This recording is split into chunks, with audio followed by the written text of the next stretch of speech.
The House of Mystery presents Inside Writing, the radio show where authors discuss their writing process in all genres.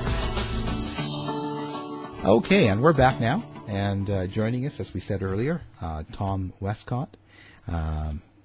He's been involved in the Jack the Ripper murders, or as we say, not involved, but he wrote the Bank Holiday murders. And how are you doing tonight, Tom? I am doing awesome, Al. How are you? I can't complain. All right. I can't complain. It could be worse. No, actually doing okay. Got a little bit of snow last night, but I guess that's winter, you know. I'm in Oklahoma. Our winter is, it's nothing but soggy rain until it decides to freeze and become ice. Ooh. Yeah, that's fun. Yeah, I don't know if I like that, but oh well. So, okay. Now let's get into this. Now let's start out with you first of all. So tell us a little bit about you. How did you get interested in Jack the Ripper? Well, you know, that is a good question because, you know, why would I, you know, become interested in a series of murders that happened in another country in another century? It snuck up on me, actually. I became interested in true crime, I think, at a very young age. If I could trace it all the way back, it would be in the mid-'80s in the very first episode of the TV show Unsolved Mysteries. Mm. I remember watching that with my mother. The first episode was hosted by Orson Welles, and then Robert Stack took over from there. And, you know, and it was neat. It was like I was always into horror and Kiss and things like that. And this was like a horror movies, but they were true. And that intrigued me, and from there I started getting books on, you know, more recent contemporary cases. The Green River Killer, who at the time, you know, was still hadn't been captured, and Ted Bundy, and of course Charles Manson. And I wasn't interested in the Ripper or anything old. They didn't intrigue me. But then it was in the late 90s, and by this point I was in my well into my 20s. And I was at a used bookstore in the horror section looking at horror novels. Someone had sat down a Jack the Ripper book, a nonfiction Ripper book. I guess they had thought about buying it, decided against it, and set it down in the wrong aisle. And it caught my eye, and I picked it up, and it was a little cheap paperback. And I thought, what the heck? You know, I've been kind of curious about Jack the Ripper, so I'm going to buy this. And I went home. Unbeknownst to me, I had just bought one of the least reputable books in Ripperology, but it grabbed me, you know, and I was like, oh, I think this guy solved it. And but then I realized, oh, there's other solutions. So I went to the library and checked out some books, and then I got on the internet. I didn't, you know, this was the 90s. I didn't actually own a computer, so I went to the library and used their internet, and found this world out there called Ripperology. And casebook.org is still the main Ripper site, and it was the only one then. And found this group of people talking about it, and and it just got me hooked. And at that time, though, like anyone else, you know, I'm not going, ooh, I'm going to solve the case. I just wanted to see what other researchers had found and figured out over the years, read the different arguments, and I figured somewhere in here I'm going to find you know, someone else has done the work and found the solution, but that's not the case. And so the more you get into it, it just pulls you in, is what happened. Next thing you know, you know, I'm buying a Ripper book, and I've read enough of them. I'm starting to pick out the errors. I'm starting to, you know, new ideas, original ideas are coming to me, and I become part of the research process as opposed to just an outside observer, and that's where it went from there, and then all the way up to the present, right. Where I decided I knew some things that warranted a book, and that's how the Bank Holiday murders came about. Why do you think there's such a popularity with Jack the Ripper? Like, specifically, as in, you know, there's been different serial murders, and certain ones stay with us. And what do you think? Yeah, no, and that is a good question. Like, for instance, again, you know, here I am in America. why did I know who Jack the Ripper was before I knew who the Cleveland Torso Killer was? You know what I'm saying? Because he was 50 years more recent. He killed at least twice as many women in more brutal a fashion. And right here in our own country, legendary Elliot Ness investigated the case. This should be the case that everyone knows about, but almost nobody does. Yet we all know the name Jack the Ripper. And it comes down to a matter of timing, I think. In 1888, which is when the murders occurred in London, certain things had happened. The telephone had was invented. Telegraphs were widely in use, but more importantly, the generation before had created the public school system. So more people than ever in history knew how to read and write, and newspapers were so popular we can't even conceive of it today. Like now you go to London and they probably have 2 or 3 major newspapers. Well, there was well over 100 in 1888. That's how popular they were. All the American newspapers would have London correspondents who would write specifically for them. So now we've got multiple hundreds of newspapers covering across the world, telegraphing over information as it happens and writing about this case. And it became a cause célèbre. It was something that everyone was discussing and following as it unraveled. And then in the midst of all this, you have this name, Jack the Ripper, which immediately leaked into the public conscience. And this was all on the dawn of the Hollywood era. And so then you have like Alfred Hitchcock, what was his first film was the silent film The Lodger, which was a Jack the Ripper movie. And so it's just, and from that point forward, Jack the Ripper wasn't just a serial killer or a true crime case. He was also a fictional character. Right. And a vehicle for that. So you have this powerful image of a man in a top hat and a cloak. You have gaslight and fog. All of this going on, and then you have that name Jack the Ripper, and it was the ultimate mystery novel with the last chapter torn out. It's not surprising that it hasn't gone away. It's surprising that it's more popular now, because see, you have to more Jack the Ripper books have been published since July than were published in the first 50 years following the murders. I wonder why that is. I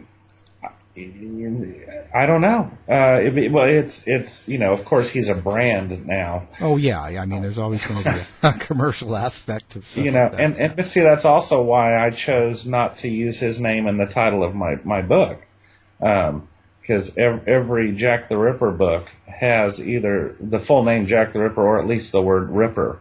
Right. And there's nothing wrong with that. I mean, it's identifying and all of that. Publishers insist on it, but since I was publishing my own, I said on my first book, also because I focus on the pre-Ripper murders of the Whitechapel series, Whitechapel murder series. Those are my focus, and I thought it'd be disingenuous to title this Jack the Ripper, since most people don't believe and we don't know that these women were actually killed by Jack the Ripper. So I titled it The Bank Holiday Murders, The True Story of the First Whitechapel Murders. Right. And it is most definitely a Ripper book. If you're into the Ripper or Ripper books and all of that, this is one you need to get. But it is not your typical Ripper book by any means. Right. So now in your book, you're not just covering the 5 victims that they associate, from August 31st to November 9th, 1888. You're counting all 11 murders then? No, I'm not. Well, what I'm doing is, see, what happened is I sat down to write a completely different book. And I said, well, I'm going to start, although I've been researching the case, for many years, when you're going to go to write a book, you've got to start fresh, and you've got to start at the beginning, and you've got to focus, and because you forget things over the years and all of this. So I said, I'm going to start at square one, and that is not Polly Nichols on August 31st. The first, in the official police files, Scotland Yard files of the Whitechapel murders, the first victim is Emma Smith in April of 1888. So I said, I'm going to start there.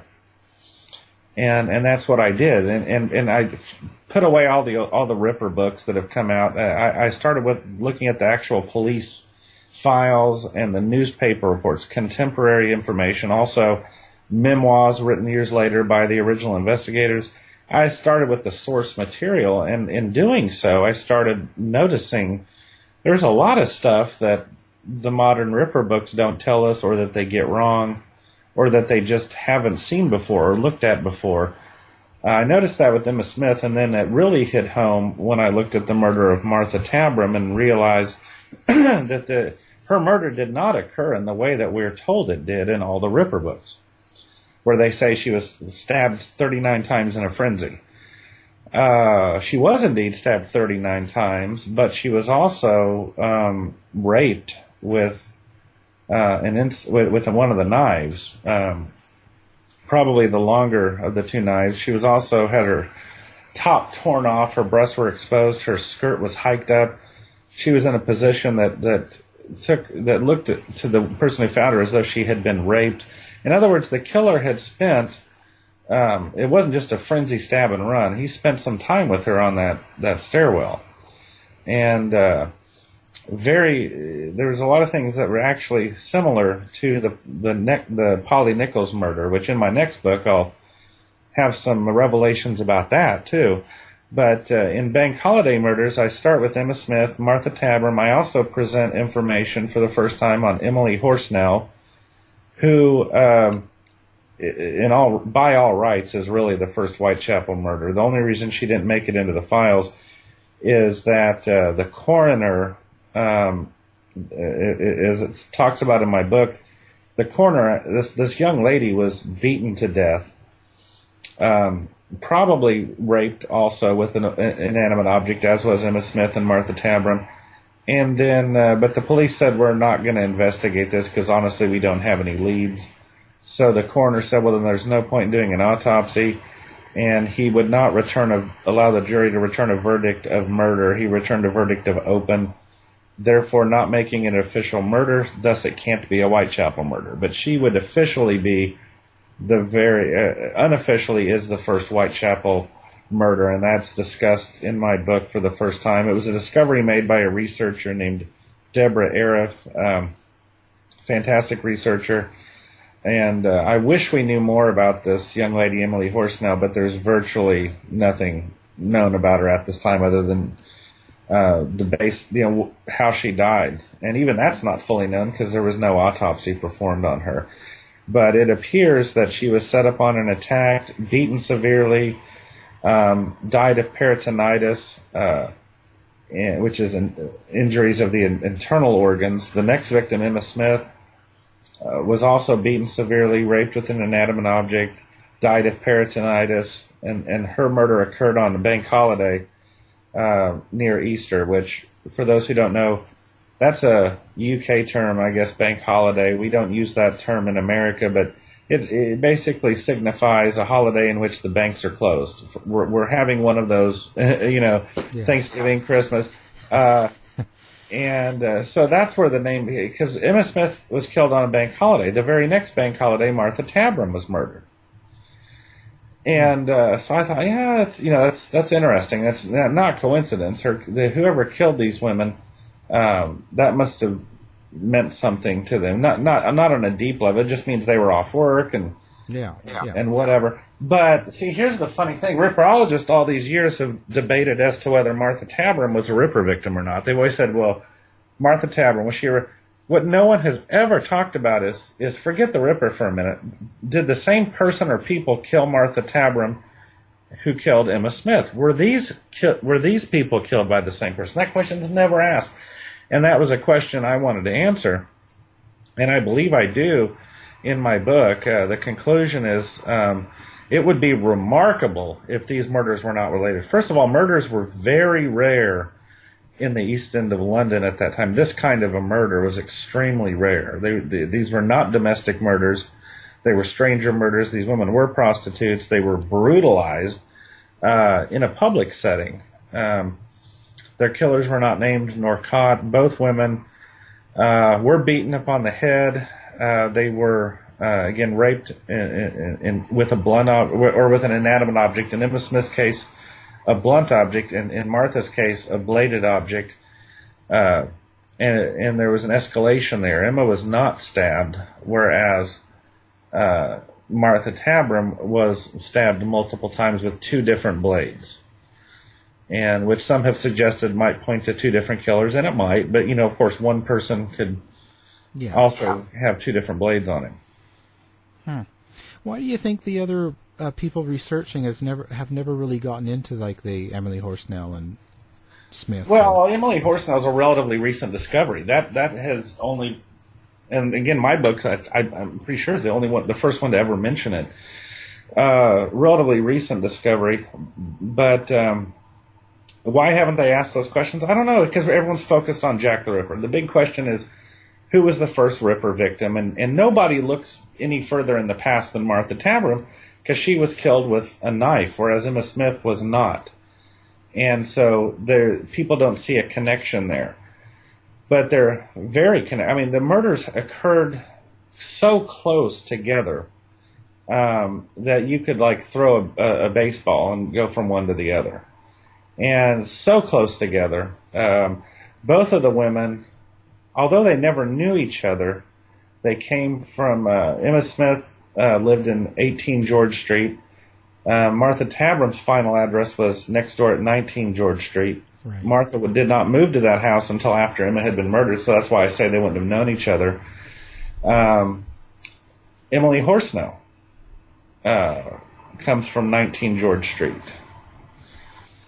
Another victim, Margaret Hames, who survived, but she was brutalized in December of 87. She was beaten in the same fashion Emily Horsnell and Emma Smith were, but she survived. And she came from 18 George Street. So now you have Emily Horsnell, Emma Smith, Margaret Hames, Martha Tabram, 4 women. Either, 3 of them murdered, and another one beaten near death. Had to spend a month in the hospital. All coming from these 2 neighboring houses. And they were neighboring. They weren't, even though it's 18 and 19, you'd think they'd be across the street from each other. They weren't. They were next door to each other. I thought if that's a coincidence, that's extraordinary, considering no similar attacks occurred anywhere in the great city of London. So it's extraordinary that 4 of them would occur in the same section of city, let alone same street, let alone 2 neighboring houses. I'm thinking there might be a connection here. You know what I mean? Well, I certainly know I wouldn't want to live on George Street. Right. Well, absolutely. Especially not if you were a middle-aged alcoholic prostitute, as these women were. Well, they weren't all middle-aged, actually. Emily Horsnell was in her 20s. The other 3 were 30s to early 40s. And one of the things that occurred in the Martha Tabram investigation is a woman claiming to be her friend, named Marianne Connolly, a.k.a. Pearlie Paul, and that's P-O-L-L, short for Polly. Mm. And the name Polly is a derivative of the name Marianne. So usually when you see someone going by the name Polly, their real name is Marianne. So in her case, it was Pearlie Paul. She goes to the police. Is the first to successfully identify the body as Martha Tabram. Actually, she called her Emma because that was the name she said Martha went by. She said Martha lived with her at the lodging house at 19 George Street, and they were friends, and she said that she had spent bank holiday out with Martha, going from pub to pub, drinking with a couple of soldiers, and then they separated with Pearlie Paul and her soldier going one way, Martha and hers going another, and a couple hours later Martha is murdered. So Pearlie Paul becomes a very important witness. The thing is, her whole story was a lie, and the police figured that out at the time, although they had a hard time proving it. And because in order to prove it was a lie, they had to prove that Pearlie Paul was somewhere else, or that Martha Tabram was somewhere else other than where she said, and they couldn't do that. But they also couldn't find one single person to corroborate their story. Now, two very dirty, drunk, unattractive, middle-aged women out walking with two young soldiers in uniform, as Pearlie Paul, that might stand out. Yeah. And they were from pub to pub. Not one person could put them together. Pearlie Paul was caught in a number of lies. And more importantly, though, it seemed that before she went to the police, she had concocted this story. Obviously, she didn't make it up on the fly. She concocted it. I even identified the source for her story, and it's in my book. But, and I keep in mind, the victim had not yet been identified as Martha Tabram before she went to the police.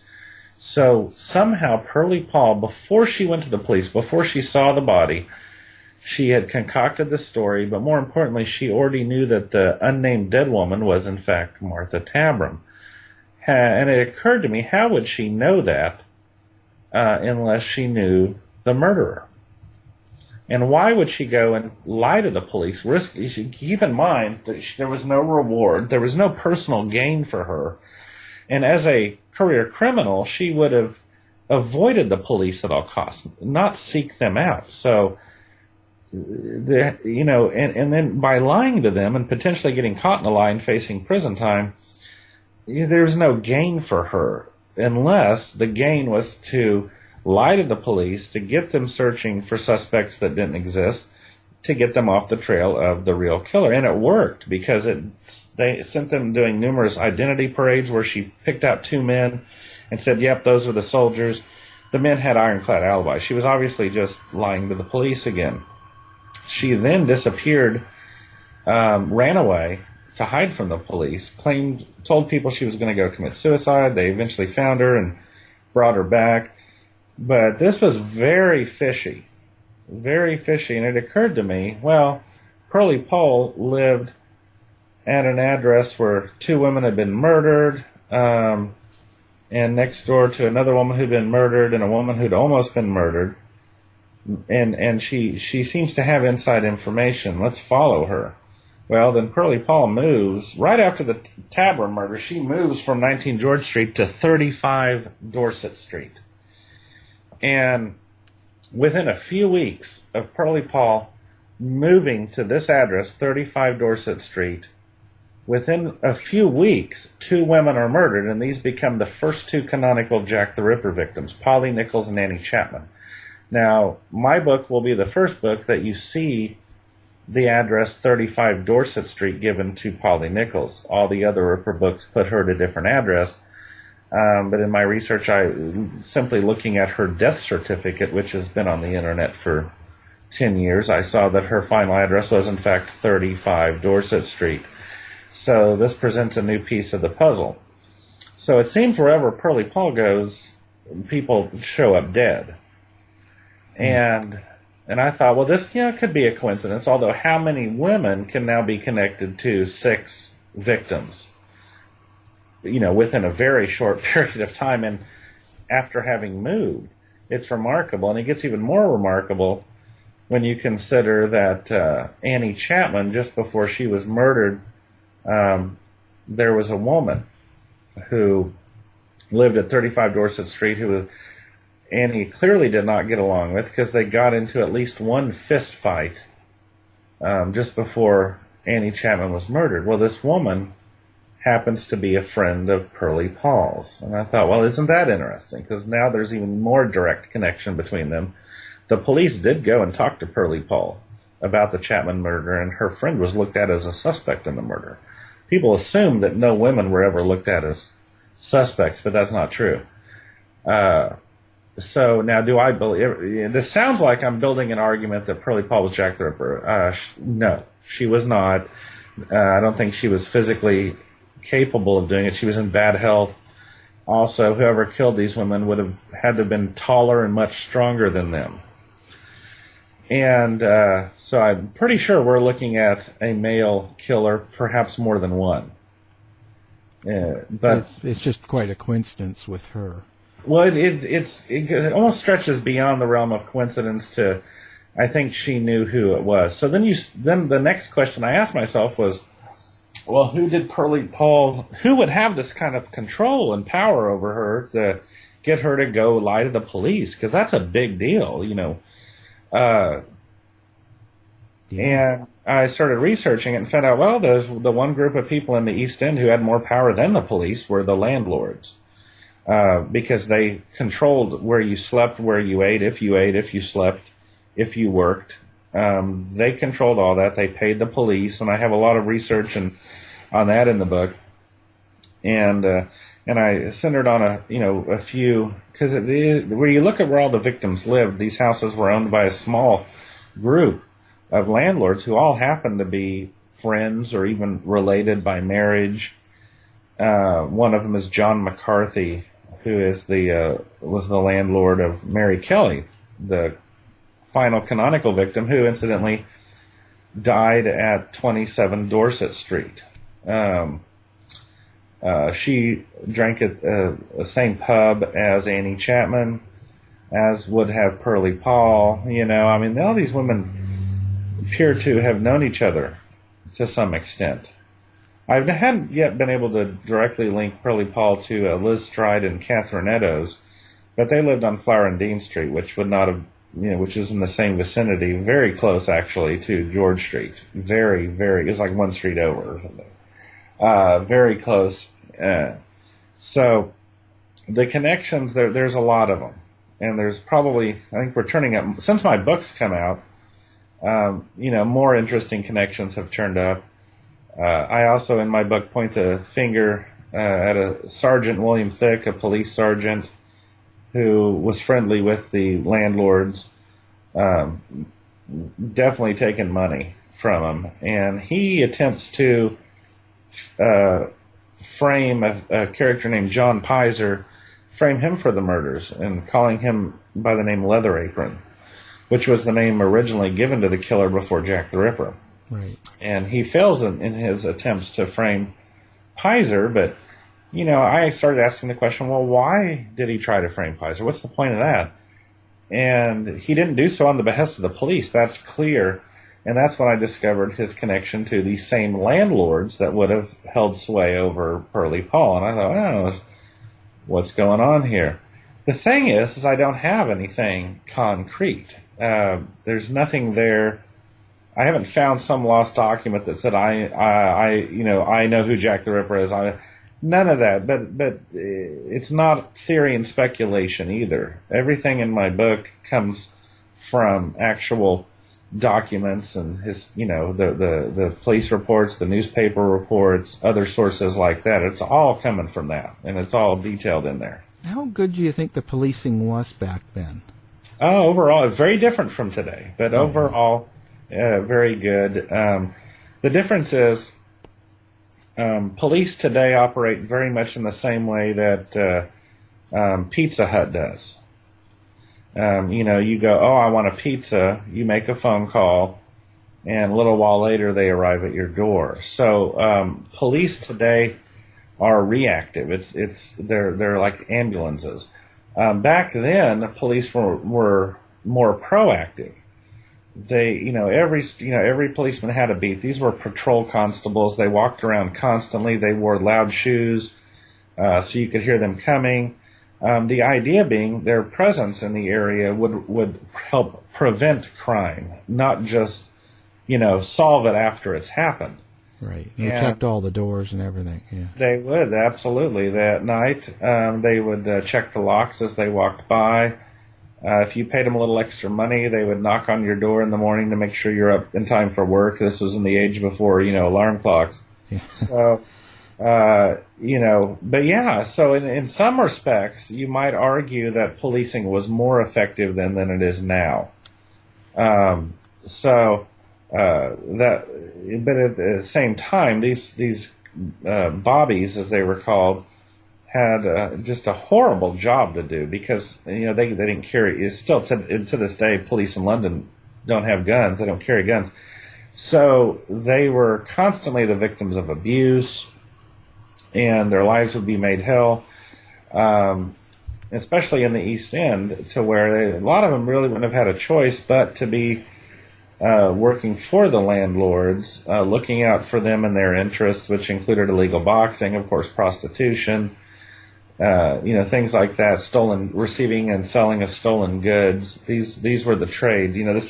There was no crack cocaine for them to sell back then, so they had other means of making a living, and the police were in on it for sure, no question about it. And some of them wanted to be in on it for the money or the girls.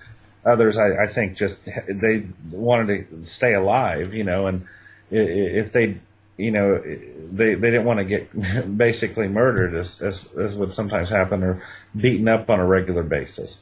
So, but what would you think about a lot of theories and ideas where the person would have to have some sort of surgical knowledge? That's a good question. Looking at the if you like, for instance, Annie. This mostly comes from Annie Chapman, the murder of Annie Chapman. She was murdered in the backyard of 29 Hanbury Street in the early hours, and her killer removed her uterus in such a fashion that the police divisional surgeon, Dr. George Baxter Phillips, could barely contain how impressed he was giving his evidence at the inquest. He thought it would have taken him the better part of an hour to do what Jack the Ripper did in a matter of minutes. And he said that there was no misplaced cuts or anything, and this, but that does not necessarily require surgical skill. But I do believe that the Ripper possessed some sort of anatomical knowledge, number one, and number two, he was definitely comfortable with the use of a knife. Absolutely, because a lot of people don't realize how difficult it is to cut someone's throat. We watch Friday the 13th and these movies where it looks like they just run a knife across someone's throat and there's blood, but it's actually, if you don't get right on the carotid artery and you don't cut deep, you won't get it done. And most of the times when people are murdering someone, there's a lot of false cuts, false starts, a lot of The Ripper had none of that. Boosh. He knew exactly when and how to do it, sometimes in pitch blackness. And, that's another thing that really sets these are very different murders from, say, Ted Bundy. Right. Who had a car, who had places he could take victims to. The Jack the Ripper did this on the open street in the busiest city in the world, in an area where there was a ton of foot traffic all through the night. And he escaped detection by the skin of his teeth. That's why the victims were found sometimes, some of these Whitechapel murder victims weren't even dead yet when they were found. So, and yet he escaped detection time after time after time. So it wasn't all luck. People say, it was luck. No, partly it was, but I think he came prepared. In the event he was discovered, he had a way to get out, and he possibly had an accomplice. There is no direct evidence to suggest that, but there, if you look at some of the witness evidence, there's the possibility of two men working together. Well, he had to be very confident and competent at, removing body organs and cutting them up and cutting their throat. Yeah. To be able to do it so quick and efficiently in front of a very busy area and to be gone. Well, and that's the thing is, the Ripper, obviously, he didn't get caught because he didn't want to get caught. He clearly did not want to get caught. And if you follow his murders, how they move about, it's clear he is taking preventative measures to keep it safe for himself. But obviously, this overwhelming need to murder and mutilate overwhelmed his desire to not, to stay away from the hangman's noose. He was willing to risk that for some reason. So he didn't have sex with these women, and he didn't masturbate on them. But he did, and there was no screams that anyone heard, which is interesting. So he subdued them in some way, rendered them unconscious, and not always by hitting him on the head either. And I talk about how he likely did it in my book. and then he would cut their throats sometimes twice, let them bleed out a bit, roll them over on their back, and then in the case of Annie Chapman, he removed her uterus and stole rings from her fingers, cut open her pockets.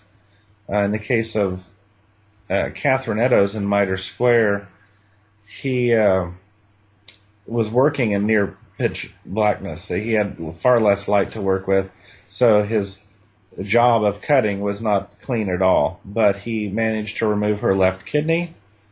He managed to remove her uterus. He cut the tip of her nose off. He did not take it with him, though.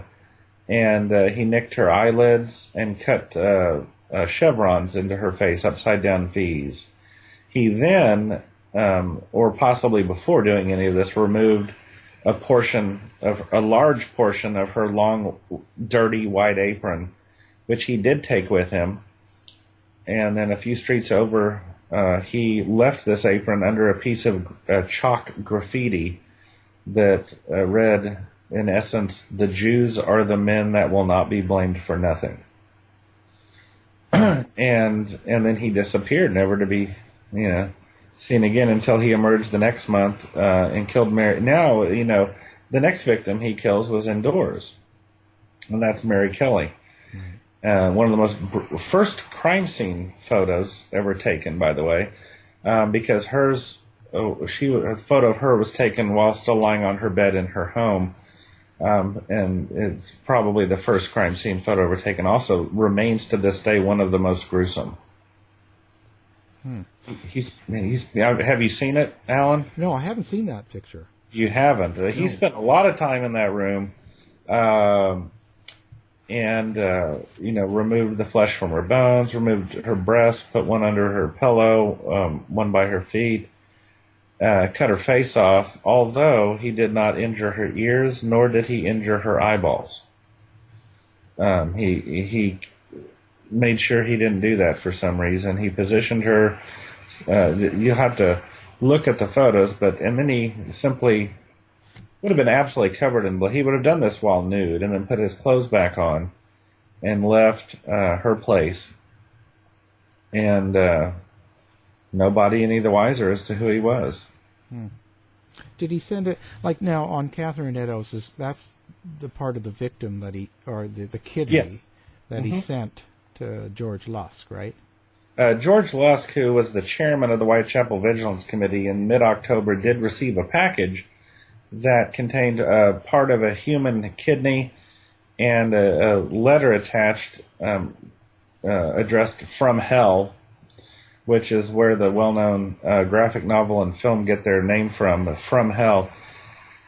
And it was not signed Jack the Ripper, but it was, basically telling him, here's a piece of the kidney, the other piece I fried and ate. It was very nice. Catch me when you can, is what it said. And now that may or may not have come from the killer. It may have been a hoax.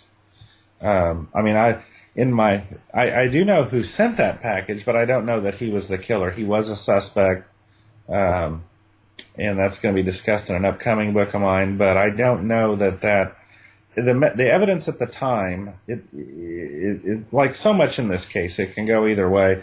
There's evidence to suggest it was not Catherine Eddowes' kidney, and then there are statements on record that state that it was Catherine Eddowes' kidney. You know what I'm saying? So we don't know. I will say this: if anything, the only thing that could be DNA tested that could potentially prove the identity of the Ripper, it is the Lusk kidney. If that is ever discovered, and I'm certain it was destroyed generations ago, but if it could ever be discovered in the bowels of the London hospital, and it can be tested and proved to be Catherine Eddowes' kidney, then we might be able to put at least her murder to bed with a solution. But there is nothing else out there that could be DNA tested that could lead to the identity of the Ripper. Right. So then the recent discovery of the shawl and Russell Edwards and his naming the Jack the Ripper book. So you think that can't be, or? Correct. I think it has no relevance whatsoever to the Ripper case. The shawl, incidentally, is not new. It's I've known about it since the 90s. I wrote it actually in my book, which was published in February, long before Russell Edwards came out in September. There's an appendix in the back of my book. I spend 4 pages talking about that shawl. And this is something we've talked about for years. The shawl has absolutely zero historical provenance, simply meaning that Catherine Eddowes did not own a silk shawl. This thing would have been worth a lot of money in 1888. She wouldn't have had it in her hands for more than 5 minutes before selling it. And it's an 8-foot long shawl, by the way. And Russell Edwards recognizes this. But see, that's the family story. The family that had the shawl all these years said that their descendant, P.C. Amos Simpson, was the first on the scene in Mitre Square and took the shawl. Not only does that make no sense, because, well, one, the historic record's very clear on who the first constable was on the scene, and that was P.C. Edward Watkins. But let's just say Amos Simpson was the first one there. Why would he, instead of raising the alarm and letting people know that a murder happened, why would he decide, instead of doing that, I'm going to take this blood-covered and semen-covered 8-foot-long shawl back to my wife because, she might want it for the fabric, that is covered in blood. So so now you have a constable walking through the streets with this giant bloody shawl instead of raising the alarm for murder. If that happened, then I'm going to tell you what, Amos Simpson is Jack the Ripper. Amos Simpson killed Catherine Eddowes. But the reality is, after discovering, before the body was moved, drawings were made of it. And these exist to this day, and they show no shawl. So there was no shawl on that scene. From that moment, her body was discovered. Catherine Eddowes was only an hour out of jail, and the jailers had to take everything from the person. She was arrested for being drunk, so they would take items like shawls and etc. So they wouldn't hang themselves in the cells. Or no mention of a shawl there. Her boyfriend visited the mortuary to identify her body, and he was upset, but not so upset that he didn't take a minute to rifle through her hat looking for spare change. That's true love. Well, it's what it is it's true desperation. He had just a day before had to sell his only pair of boots, or he had to pawn them to get money for tea and food. So, I think, but to say, I think Russell Edwards, in my interview with him, said that he said the shawl wasn't hers. Right, I'm getting to that. Yeah, he said it was Ted. Yeah, in fairness to Russell, but see, here's the thing: the shawl comes from a family with a story. The only reason the shawl is important is because of this family's story. So, but Russell Edwards recognizes that their story makes absolutely no sense in the historical record. So, but instead of deciding, then maybe this shawl has nothing to do with the Ripper case, he instead goes a different direction and makes up his own story, which is the shawl must have belonged to Jack the Ripper himself, who Russell believes is Aaron Kosminski, a 23-year-old Polish-Jewish immigrant into London, who subsequently, in the years after the murders, he went crazy and was put into an asylum. Right. So we have, instead of the incredulous story of Eddowes owning an 8-foot-long woman's shawl made of silk, we instead have Jack the Ripper himself with this giant shawl. I say giant. It's not giant. It's just long. 8 feet is very long. Right. So we have Tom Baker, Doctor Who, walking through Whitechapel, killing these women with a woman's shawl on. And that makes no sense either. It makes absolutely no sense, especially since in Mitre Square, he cut off a large portion of Catherine Eddowes' apron, ostensibly so he would have something to carry the organs he stole away in. Well, now, if you're already patted down with shawls and all this stuff, which you can just discard at will, why take the time and risk being captured to cut off her large apron to take with you? It doesn't make sense. And then where was the shawl left? Because it wasn't left in Mitre Square. As I mentioned, they did artist drawings of the area and everything in it, and there was no shawl. So even if the Ripper brought the shawl in, where did he leave it? Because he didn't leave it in Mitre Square. And yeah, there's a lot of questions there. And what about the other theory about Charles Cross? Charles Cross. Well, let's go back a minute to the shawl, because there's something.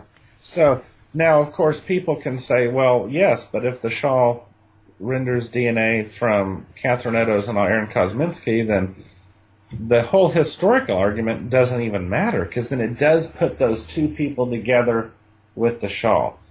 And I would agree with that.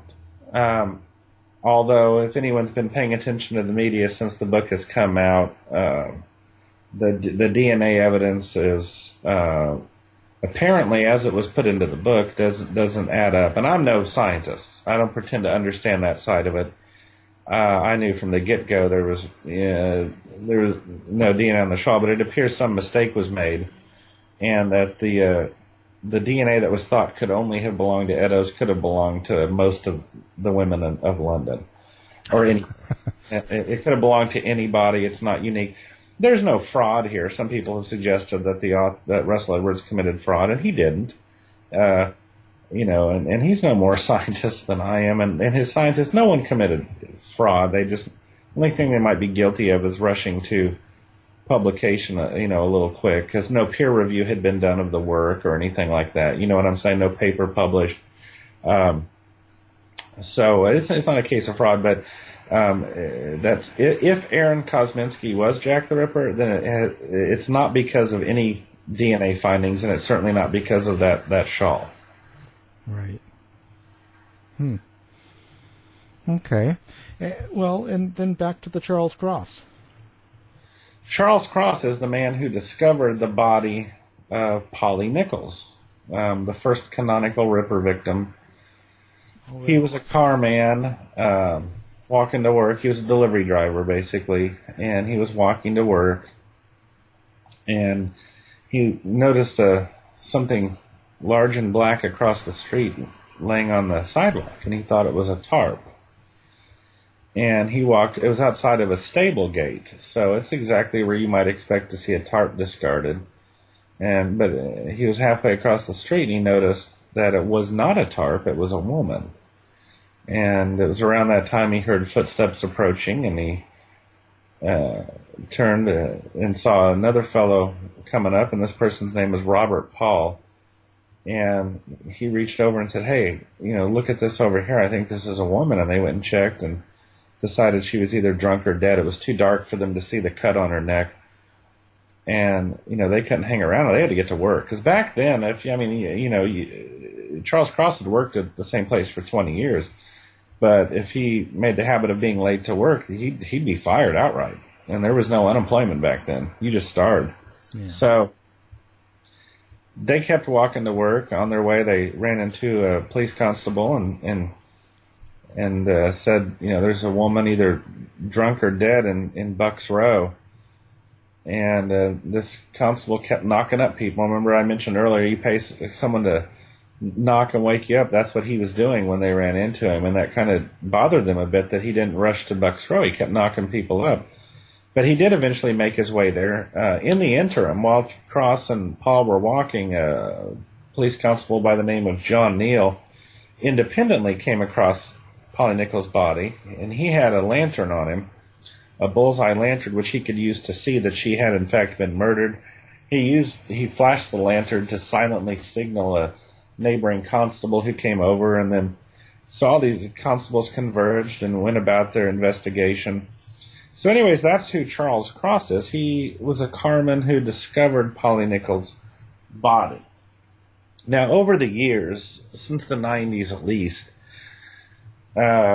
researchers by the name of Derek Osborne and then later Mike Connor, and a lot of us have speculated, and they did so in a journal called Ripperana. They published articles talking about, Charles Cross was either the man who discovered Polly Nichols, or Robert Paul was the man who discovered Polly Nichols with her killer standing nearby. And it just, nothing serious, lighthearted speculation. But I've said over the years that had no other murders occurred, it's very possible Charles Cross might have been looked at or even arrested for the murder of Polly Nichols, just by virtue of the fact that another man saw him standing near the body. Well, in more recent years, two researchers by the name of Christer Holmgren from Sweden and an Englishman by the name of Edward Stowe have become obsessed with this idea that Charles Cross was Jack the Ripper. And recently, Channel 5 in London put out a documentary, which is on YouTube. Anyone here in the States who wants to watch it, just go to YouTube and type in Missing Evidence Jack the Ripper. One of the best suspect documentaries ever created. Definitely. I mean, if you watch that, you're going to come away going, man, they nailed it. This guy is Jack the Ripper, because it's very subtle. It's not overly sensational. And if everything they said was completely true, then I would have to say, yeah, they probably have a good argument here. The thing is, if you stand back and look at it more objectively, their entire argument is based on timings. Like Charles Cross had to have left his home at this point to get here, to have had enough time to find Nichols to bring her back to kill. And the thing is that I don't know that their times are accurate. In other words, if Charles Cross left home when he did, and which he claims he left at 3:30 a.m., I believe that's the time Polly Nichols was being murdered. And he gets to Bucks Row sometime later. And when Robert Paul left his house, I don't think it adds up. I think Charles Cross it's just a case where Robert Paul happened to be walking a short distance behind Charles Cross when Charles Cross was the first to discover the body and then notify the man behind him. And that's all it was. Because here's the thing. Charles Cross had never been in trouble with the law. And he continued to live for like 30-odd years after the Ripper murders. Never was arrested, he stopped killing for some reason and just lived a normal life after that. Can't find any dirt on this guy before or after the Ripper murders. And he clearly wasn't an out-of-control alcoholic or anything else you might expect the Ripper to be, because he maintained the same job for decades. And I know serial killers like Gary Ridgway, the Green River Killer, did the same thing. But my point being that the entire case against Charles Cross rests on one thing. He was seen standing near the body. Now, this documentary, when you watch it, it has him kneeling over the body as though he's proposing marriage to it. He's on one knee, and that's not how it happened. He was standing, he never got that close to the body before he and Robert Paul went over to inspect her. He was yards from the body, standing in the middle of the street, when Robert Paul came upon him, and he turned and said, "Hey, let's go over here and check the body." Unfortunately, the police did not search either man to see if they had a knife on them or anything else. They should have. They didn't. So, unfortunately, that would have cleared him right then. If he had no knife on him, then clearly he wasn't the murderer. He didn't have any blood on him. Jack the Ripper may also not have had blood on himself after killing Polly Nichols. So that doesn't clear him. But it's not a question of clearing him. It's a question of why would you think he's guilty in the first place? The only reason is because of his proximity to the body when Robert Paul came up. But the reality is somebody had to discover each of these women. Somebody did discover each one of them. That doesn't make him their killer. Yeah, it's just not enough. Right, exactly. We need some, and that's what I've been telling those two researchers. I'm like, give me something. Give me a reason to think Charles Cross is a bad guy. Anything. Jaywalking. Just something. Give me a reason to put him into frame for the murders. Now, here's the strange thing.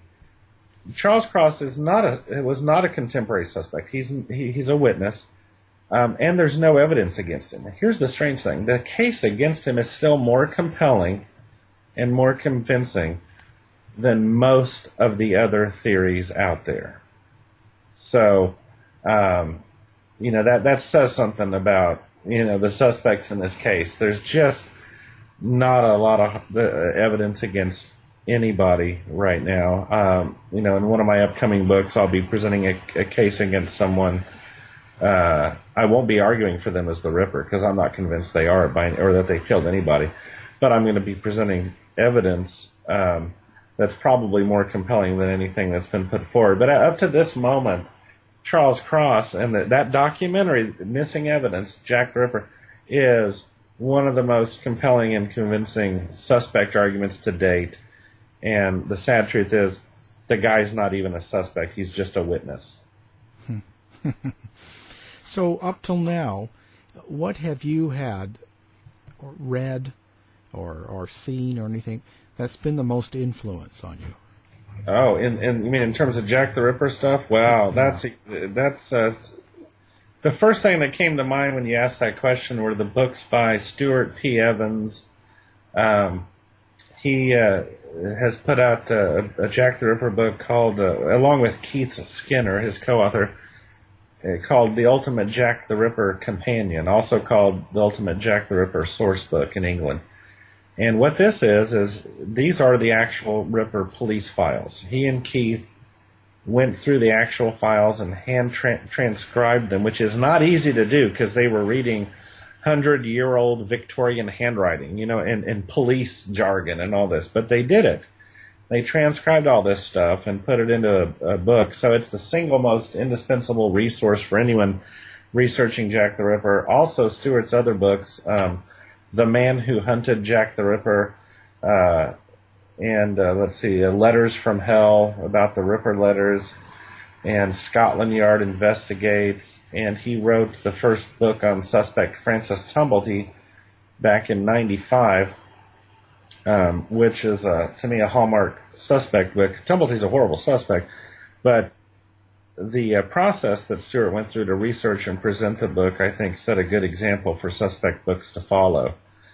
And so his work, Stuart P. Evans, I'd put right up there at the top. Also, Paul Begg has published some books, either alone, such as Jack the Ripper, The Facts, or with co-author John Bennett. He's more recently published Jack the Ripper, The Forgotten Victims, which are about the non-canonical victims. That came out a month after my book. And, The Complete and Essential Jack the Ripper. These are books that, people would do well to read. Just keep in mind that in any Ripper book you read on the earlier murders, you're not getting the whole story. You're going to get a lot more in my book, which is entitled The Bank Holiday Murders. And then in my next book that I'm working on now, it's going to be a while, but I'm looking at the canonical murders and going through them with a fine-tooth comb and coming up with new stuff. So when anyone gets that book, they're going to, again, read new facts and perspectives they hadn't seen before. That hopefully will advance the case a little further. Yeah. What do you think about the letters that were sent? I think my opinion is in line with most Ripperologists, and that is that there is not one letter, including the From Hell letter, where we're compelled to conclude it was written by Jack the Ripper. The From Hell letter would be the one where most of us give it a maybe. Some will give it a firm yes, some give it a firm no, but most of us are willing to accept that might have been, because it had a kidney with it. You don't just go to the store and buy a human kidney. They were possible to obtain. But then, you have other questions like, well, if someone did go to the trouble of obtaining a human kidney, why would they, number one? Obviously, it would be to perpetrate a hoax. So if you're going to perpetrate a hoax, why not go on a grand scale and send it to the police or to the Central News Agency who had received the Dear Boss letter, the Jack the Ripper letter? Instead, they sent it to this obscure guy, George Lusk, who, for all they knew, would just toss it in the trash, which, in fact, is almost what he did. So there was a particular specific reason to send it to George Lusk. And again, that's as far as I'm going to go on that, but I know who sent the From Hell letter. I just don't know if the kidney was Edo's or if it wasn't. Yeah. No one will, until that kidney is discovered and DNA tested, we'll never, ever know that answer. But that one might be a Jack the Ripper letter. and it did have a sister letter. There was a postcard that Lusk had received prior to that he said and others said was written in the same hand, called I call it the Box of Toys postcard. It did not have a kidney or anything with it, but so the From Hell letter and related letters may have been written by Jack the Ripper. The Dear Boss letter signed Jack the Ripper that gave the world that name. No reason to assume it was. There was nothing in that letter that only the killer would have known. You know what I mean? Yeah. And I think if the actual killer had written that letter, he would have wanted to make sure the police knew it was from him and would have included something. Okay. Well, so let's give us your information so that people can get a hold of you if you'd like to. Sure. Well, let's see. First of all, if you want to read my book, you can do so by going to Amazon, .com, Amazon.co.uk, .au, wherever you live. It's available in paperback, and on Kindle. My Kindle edition is only $2.99. And for those in America, if you buy my paperback and then later want the Kindle edition, you can download it for free. Once you've bought the paperback, the Kindle edition will be free to you. And the book is called The Bank Holiday Murders by Tom Wescott. You can also catch me on Facebook. I am a moderator of the Facebook Jack the Ripper page. Just type in Jack the Ripper, and it's the page that's named just Jack the Ripper. And join us there to talk, or you can always find me arguing with people at casebook.org or at the wonderful jtrforums.com, moderated by Howard Brown.